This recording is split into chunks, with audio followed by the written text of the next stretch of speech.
Pellagra might sound like a disease from a bygone era, the kind of deficiency you read about in historical case studies or dusty medical textbooks. But the truth is, vitamin B3 deficiency, and its most severe manifestation, pellagra, is still very much a public health concern in specific vulnerable groups, even in high-income countries.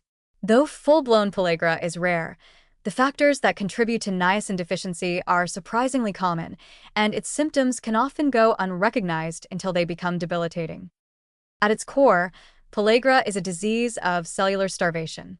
Without adequate niacin, the body cannot synthesize enough NAD, nicotinamide adenine dinucleotide, the coenzyme essential for hundreds of metabolic processes, including DNA repair, energy production, and neurotransmitter balance.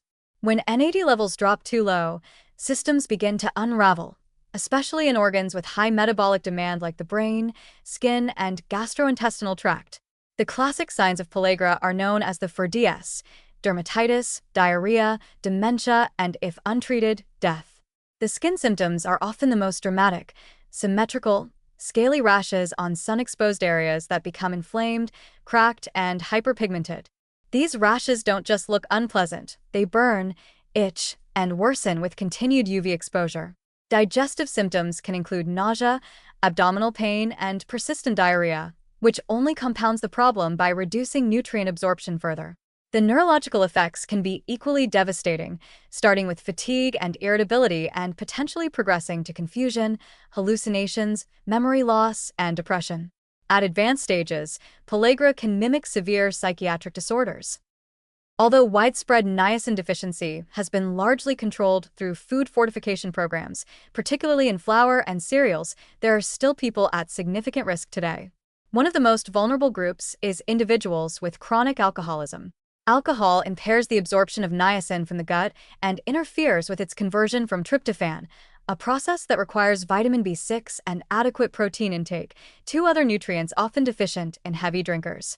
Over time, alcoholics may present with the subtle signs of niacin deficiency long before classic pellagra develops.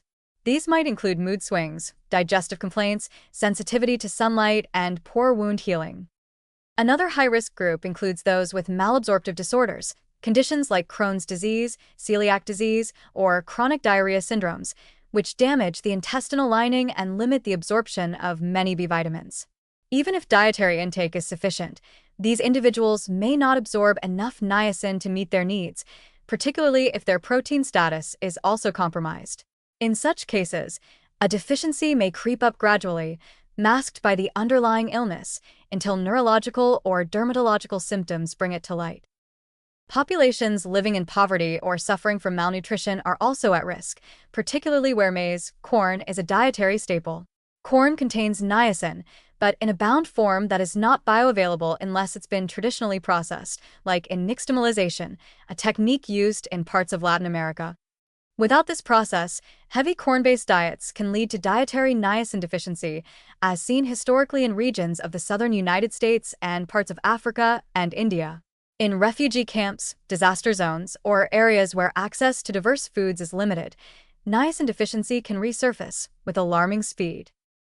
Even in developed nations, restrictive or unbalanced diets, whether due to extreme dieting, eating disorders, or highly processed food intake with little variety, can result in borderline niacin deficiency.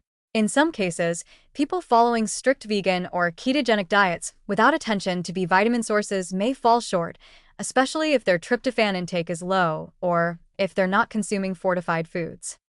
The good news is that niacin deficiency is entirely preventable and treatable when caught early.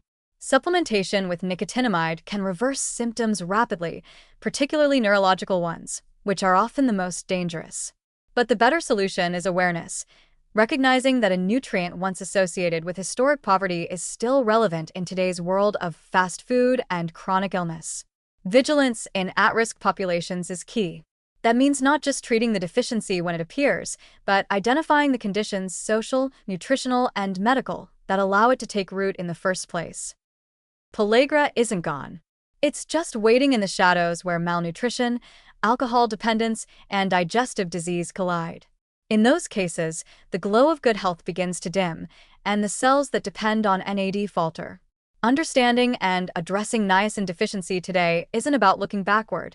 It's about paying attention to the quiet signs of imbalance in the people who need support the most.